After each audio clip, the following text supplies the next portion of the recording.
Welcome to the Tintin podcast, where we explore the adventures of Tintin, one story at a time. Whether you're a long-time fan of the books, or when you just discovered the world of the boy reporter, this is the place for you. We'll be taking a deep dive into Hergé's iconic series, unpacking the stories, art, historical context, and everything else that makes Tintin a global phenomenon. Each episode will explore one of Tintin's adventures in detail, with plenty of trivia scattered right through. I'm Varun, and today we step away from rockets and moon dust into one of Tintin's most grounded adventures, with Professor Calculus finding himself in the line of fire in the Calculus Affair. Joining me today are the familiar voices of Derek. Hello, everyone. And Manisha. Hello, everyone. Alongside Martine and Ben, both in their respective second appearances. Hello, hello. Welcome back. Thank you. Well, Martine, he's in the title, so let's start with Calculus. After showcasing the professor at the peak of his powers in the Moon series, do you find it jarring that he reverts to his usual vulnerable self and gets kidnapped again, as he was in the pod you were last on, Prisoner of the Sun? No, I like it. I mean, Calculus is the only one of them who is worth anything really, who he does stuff that has an impact on the world. And I think he's very easy to kidnap as well. I like the Calculus that's, clueless, bumbling. You'll follow him around. He gets into Cuts. Well, he knows Cuts the Butcher, but he gets into his car without hesitation. I like the trope where Calculus is both the inventor, but also kind of the clueless fool that stumbles around. Obviously, he's a very competent person, but in his personal nature, he's more of a bumbler, and I like that about him.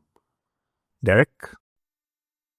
Yeah, I think if we look at our own lives, we go through different phases, right? So sometimes especially in our careers, we go through certain phases whereby we're an individual contributor, or sometimes we're a team leader or a manager of other people. And that's what happened to Calculus. Calculus was often an individual contributor where he created his own submarine in the Treasure Adventures. And but when he needed the help of other scientists to go to the moon, he was the chief scientist of the lunar program, similar to Robert Oppenheimer's role at that time. And then now he's back to an individual contributor role, more like Nikola Tesla or Thomas Edison. So this album just shows Calculus adapting to a new phase of his life. A new phase of his life now that he's back on terra firma, Ben. In fact, not since Tintin in America has an album been set so thoroughly in an urban environment. But unlike America, this one seems to nail the vibe from start to finish. Is that a check in the box for Studios Hergé? Yeah, look, I think it is. We've come a long way since those early adventures in Tintin in America, the Congo, the Soviet Union. I think Hergé was still adapting his style and understanding and getting to know Tintin as a character and perhaps as a person, if you like, as a part of him, getting to know the artwork. And by this stage, by the Calculus Affair, by about 1956, we see up to at least a team of about 15 people in the Hergé studios. So it's certainly expanded with the Calculus Affair. I know that Hergé himself left the studios to actually go to Switzerland and scout around on location, a little bit like Bob Demore in when he was researching the Black Island. Bob Demore, of course. Yeah, he went with Bob Demore to Switzerland, actually. So both of he went to Bob Demore. Yeah. So they both went. Yeah. There you go. So everybody's got a role to play in the Hergé studios by this stage, all 15 of them. And yet some of their roles are very very intimate, very specific little roles. You've got the guy who does all the vehicles. You've got the guy who does the, Jacques Martin, Roger Leloup. You've got the other people who do like the background scenes, like trees and whatnot. But that was their job. That was it. And then they all come together like a jigsaw puzzle. And it seems to work because there's definitely a stronger sense of realism with this album. Going back to your point earlier about, comparing it to Tintin in America, which was, the first real book. And if you look at Tintin in America, there's really no furnishing in any of the rooms that Tintin's in, whether he's in a cabin in the mountains or whether he's in a hotel in Chicago or whether he's dealing with Bobby Smouse in the syndicate of gangsters, Chicago syndicate of gangsters. There's nothing on the walls. There's only a table and chair or something like that. Whereas this one, there's a lot more furniture that you can see, including in Professor Topolino's house, as an example. And that's all down to the artists. And I would probably say Bob DeMora had a lot to do with it. And Manisha, one place where we know there's a ton of furniture is Marlinspike Hall, which we get a good look of for the first 20 or so pages. Did you enjoy our time there, or did that indoor mystery drag on a little too long for you? No, I absolutely loved it. I mean, Marlinspike Hall is fabulous. And I think it really drove home the sense of home as it applied to the main cast of Tintin. Like, we often see them on adventures all over the place, made up, real, etc. But I mean, this really shows they live together, adventure together. It offers that kind of stable setting between their adventures, grounding those characters, showing some kind of a familiar domestic space. And strangely enough, for me, it transforms Haddock from this kind of drunken, bumbling sailor into a dignified gentleman, if you may. Yeah, I would agree. I think there's actually a purpose to Marlinspike Hall itself, and of course the surrounds, the gardens with Marlinspike too. I think Hergé was pulling elements of the pastoral scene, the countryside, these elements that are very much Emersonian or in nature, because it offers them a chance to take a break from their adventures, or at least that's what they think. We've got them in home, we've got all the glass exploding, we've got all the chaos, and even just when there's nothing happening at all, there's no adventure, Tintin and Captain aren't anywhere. Nestor is by himself, and of course, he just says it's preposterous. The phone keeps ringing. All they want is Cuts the Butcher, who just keeps getting his head in there. So meanwhile, Captain Haddock and Tintin, they're out walking, as we do, for a bit of rest and recuperation. And I think it makes sense after their moon adventure. They've had a lot of ups and downs. But still, there's elements of that adventure that try and pull them back into that chaos of the world around them. And in the very original serialized version in French, the first little narration on the caption on the panel there says that Tintin and his friends recovered from their fatigue and emotions. Haddock says, no, this time I'm quite serious. All I want now is to settle down in peace and quiet. But as we know, they're being watched. The thunderstorm comes. It's not so quiet. We've got this deliberate subversion of the usual Tintin formula with if you might call it, the teeming silence of nature, which is not at all quiet. It's very much alive. It's almost like nature is around them, like this character, I think. And that scene kind of ends with Jolly and Wag arriving in the storm. And what more do we need to say? Jolly and Wag, kids back like a wrecking ball, like some of those other characters. I see you nodding along. Looks like you agree on Jolly and Wag there, Martin.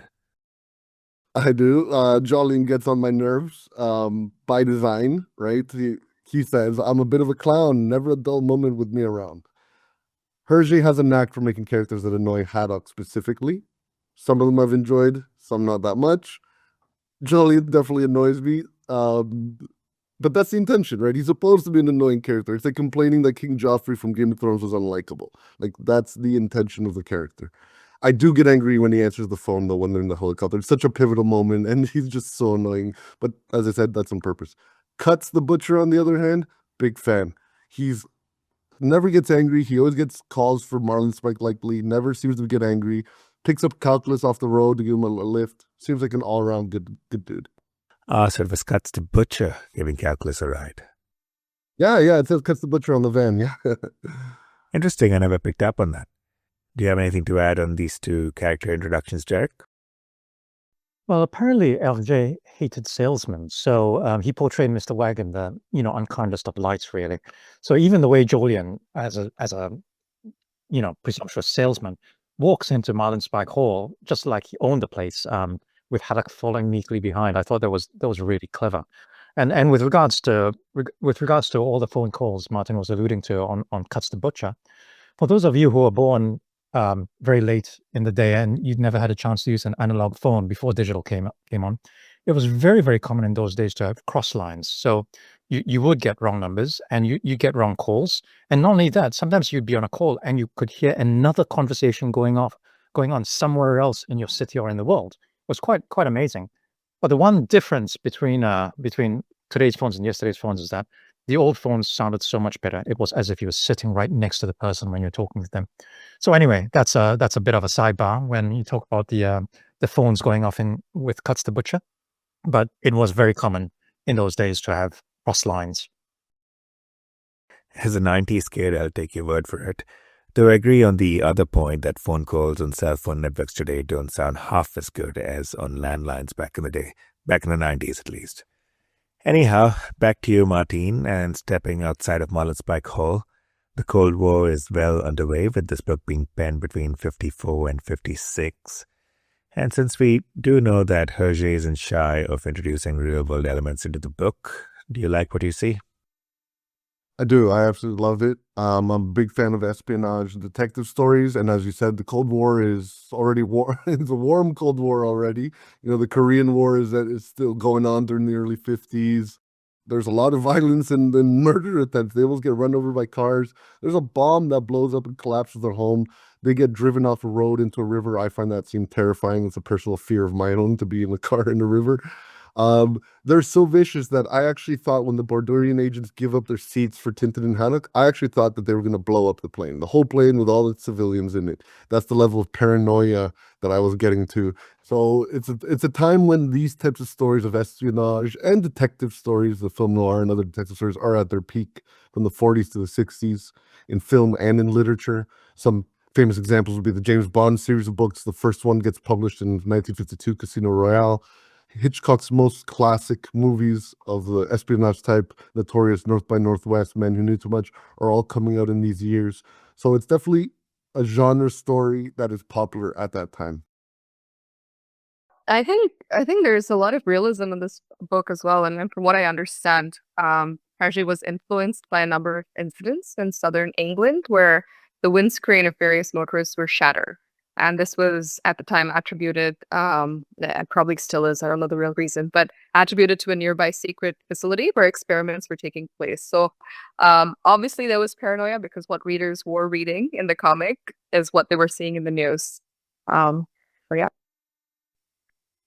I know in Professor Topolino's house, you've got the book there. There's a picture of a book in one of the little panels, German research in World War II, which was actually essentially the real cover of a real book. Indeed. So just those little details was amazing. And it also had the Nazi swastika on it. The real book had a Nazi swastika on it, but Hergé removed it. Yeah, that's right. Slightly edited. Derek, I'm going to ask the question just to cover our bases here. With all these ingredients in place, what did you make of the pacing? Was the story a little too fast for you?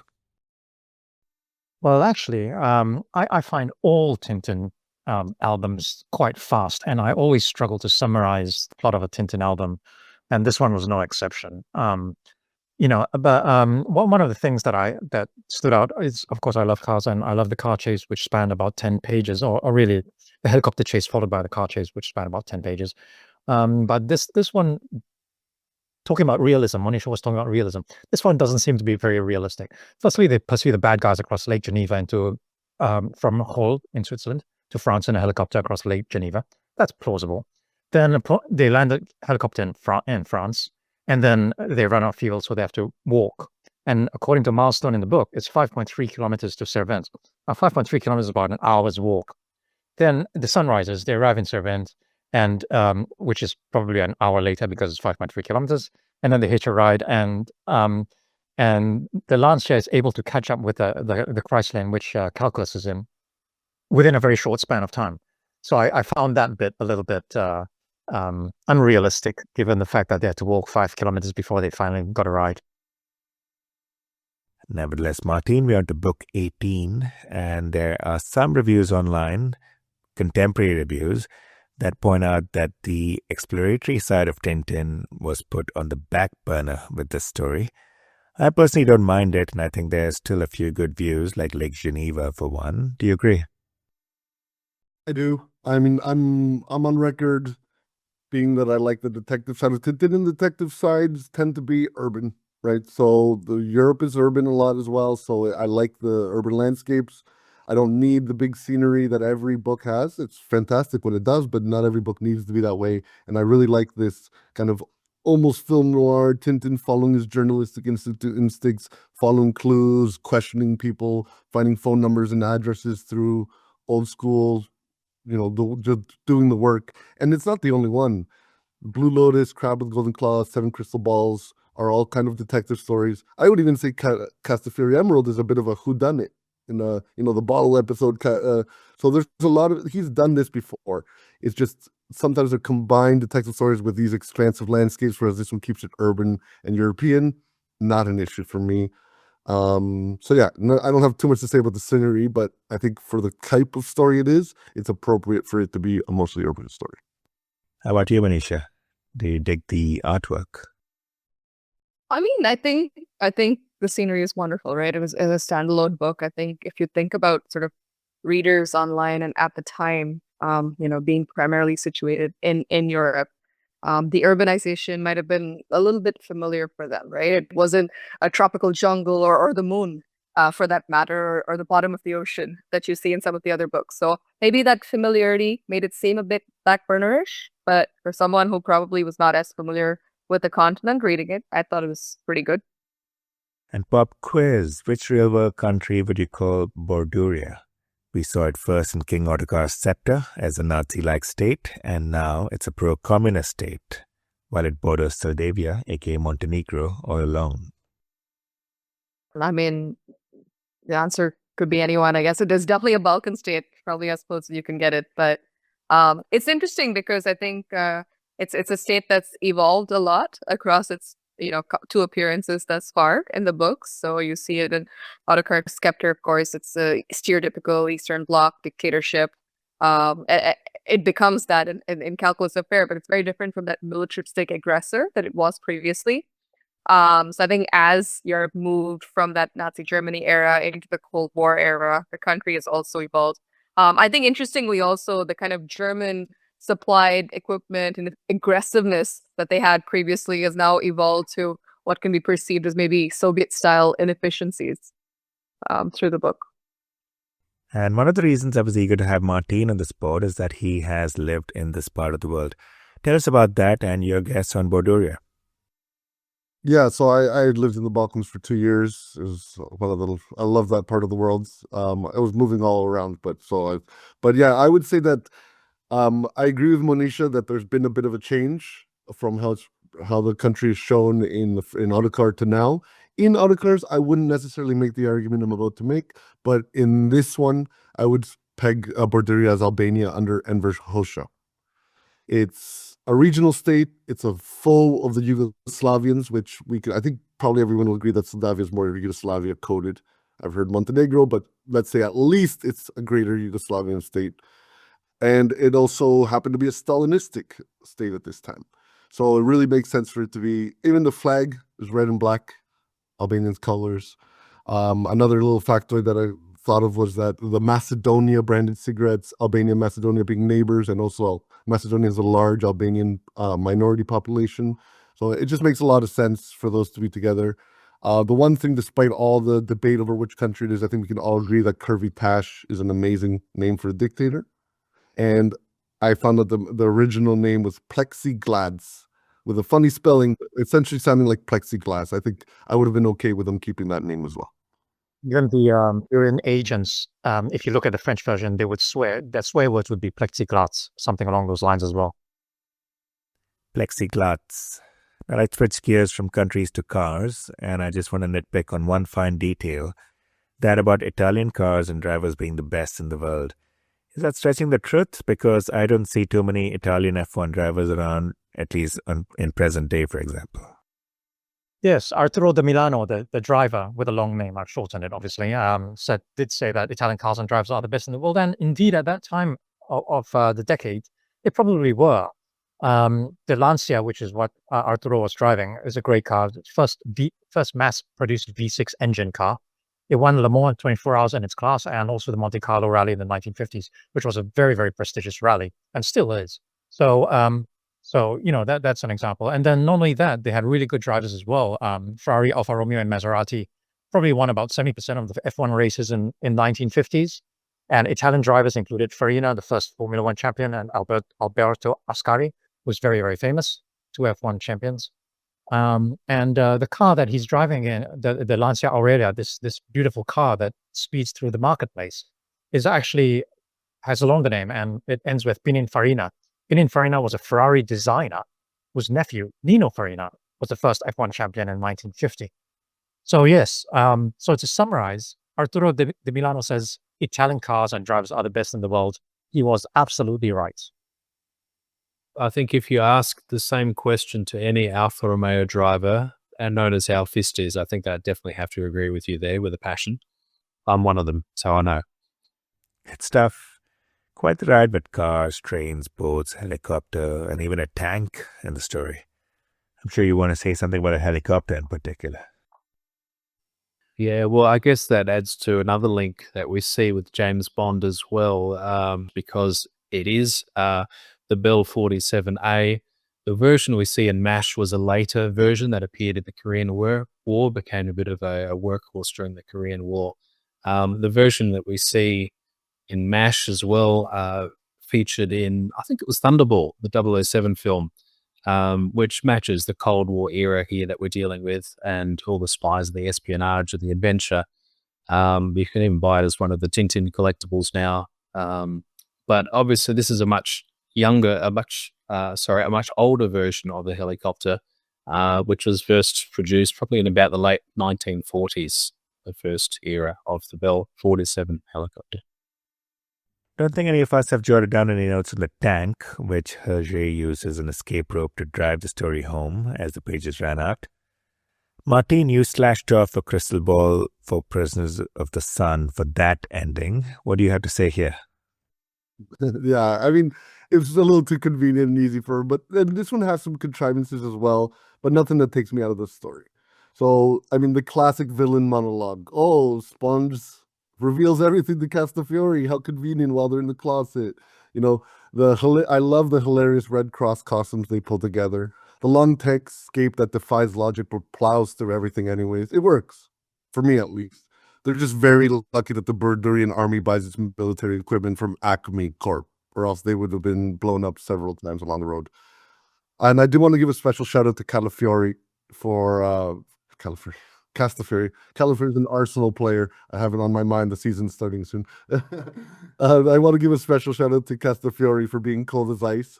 She finds out her friends are in trouble, wanted by the secret police. In 2 seconds, without hesitation, hides them in the closet, has him sit down. She covers up for why Haddock's hat is on the chair. She gets them Sponge to spill his secrets. That's a good friend. You know, she does not hesitate to help them and hide them, potentially at the risk of her own life. Anything rush for you, Manisha? I don't think it was so rushed in that it was kind of left incomplete. I mean, he closed all the loops that he needed to close. But at the same time, you can see that difference, right? You see the comic sort of start off very slow at Marlinspike, and then the final act really goes very, very quick. And I think there's a bit of that genre shift over the course of the adventure. So you start off with it being more detective work, more clue-driven. Oh, look at the cigarette pack from Macedonia, etc. And at the end, it's just action-heavy, getaway, chase, different vehicles. And so that's very kind of brain moving on to brawn, if you may. I think also interestingly, this book, there's not that political aftertaste that you sometimes see in the other books. They end up back in Marlinspike, and there's this chicken pox scare, which is all very, very domestic indeed. Of course, I wanted to highlight, at least I didn't find any conclusion on what happened to all the equipment raided from Calculus's lab, which government got it. What did they do with it? But that's okay. It's not a big loose end for me. No big loose ends for you either. But before we move on to our fan questions, if you could whisper in Mr. Spielberg's ear circa 2011, would you have him consider this fast-paced tale over the relatively drier The Secret of the Unicorn? Or do you reckon the Cold War themes make this feel slightly dated in that regard? Well, I think the Unicorn offers much more Spielberg-esque, if you may, setting, than the European landscape, the storyline that Calculus Affair offers. I think, as we've been telling continuously, this is very much more James Bond-esque. So maybe if Harry Saltzman and Albert R. Broccoli were able to lend a ear, I might whisper that to them. Of course, the Tintin podcast wouldn't be the same without a couple of wildcards from our listeners. Martine, somebody writes, and I quote, "Not to be pedantic, but as a history buff, I have to ask, is the Stalin statue correct, given that the book was written after his death? If I recall correctly, the next Soviet premier began a policy of de-Stalinization almost immediately." Yeah, well, I agree that these states would have had Stalin statues, but in this one case, I don't think it's a Stalin statue; it's a Curvy Tash statue. And Albania, if this is Albania, was one of the few countries that remained stubbornly Stalinistic, which actually led to a falling out with the USSR. So this type of authoritarian personality cult that they had with Enver Hoxha would last right until the fall of that state in the late 80s. So this it's in line with what Albania and what some of those Eastern Bloc countries were still going through at the time. As they're correctly pointed out, the proper de-Stalinization came a little after this book. Manisha? Yep, that's what I inferred as well. I think in some ways I see the statue as a form of visual world building, if you may. So without having any kind of lengthy exposition, the statue instantly kind of tells the reader what kind of state they've entered. It's a police state capital. There's authoritarian control. There's secret police, the ZEP, and omnipresent surveillance. I think it's actually could be seen as in theme with that desalinization that Khrushchev led, because the mustache motif, if you may, is very over the top, bordering on ridiculous almost. And I think that's almost satirizing the absurd extremes of the leader worship culture that existed. Anything to add there, Derek? Yeah, to Monisha's point, it certainly was Nikita Khrushchev that tried to destroy the cult of personality around Stalin, but that was in 1956. I think at least it started in 1956 after a major speech that he made to his party. And I think this book was published in 1956. But at that time, there were already a whole bunch of Stalin-like monuments or Stalin monuments around the Eastern Bloc countries, including East Berlin in Armenia, Budapest, Poland, Bucharest, and Romania. So there's been a bunch of Stalin monuments stood up in his cult of personality, and this Bordurian statue, Marshal Curvy Tash, is just an example of what was seen in the Eastern Bloc countries. And with that done, here's something from the other end of the spectrum, Martine. As a Gen Z kid, what is or was an amateur radio operator? And how does a signal to the police get picked up by Julian Wag of all people? So I'm no expert on this, but I know that there are people that are called amateur CB radio and ham radio enthusiasts that are able to pick up more or less random lines and even create their own bandwidth channels. So it was a way for people to talk to random people using radio. I know that still to this day, truckers use it a fair amount for different kinds of communication. And those who aren't truckers are still amateurs that do it for different hobbies. And it's almost, I compared almost to the early chat rooms of the internet. Not sure what would be a Gen Z equivalent of of a chat room if those are still around. Maybe chat roulette or something that allows you to connect with randoms that are close or far, depending on what kind of radio you were using. Have a take on that one, Manisha? No, I think it's pretty much covered. I think Derek covered it earlier as well. So I think in the 50s there were a lot of civilian, military, diplomatic transmitters, sometimes operated close together on the spectrum as well. So anything that was poorly tuned, such as what an amateur might use, could potentially be picked up. Of course, it is comical that of all people to pick it up, it's Julian Wag. But I guess that's what a comic does for you. But yeah. Neither of those questions came your way, Ben, but you're slotted in to give a rating for this episode, so go ahead. For me, this was always a hit. I think growing up, it was one of my favorite albums. I read this before I read Tintin in Tibet. It's got all the elements that make it a good adventure, a little bit like a James Bond story. And for me, the pacing works. I think it has action. All the sort of stories that have action, spy, adventure, espionage, Cold War, World War II era. Those kind of stories have always appealed to me. So maybe it makes sense that this has appealed to me as well, for the same similar reasons. So what constitutes a Tintin album 10 out of 10? I don't know.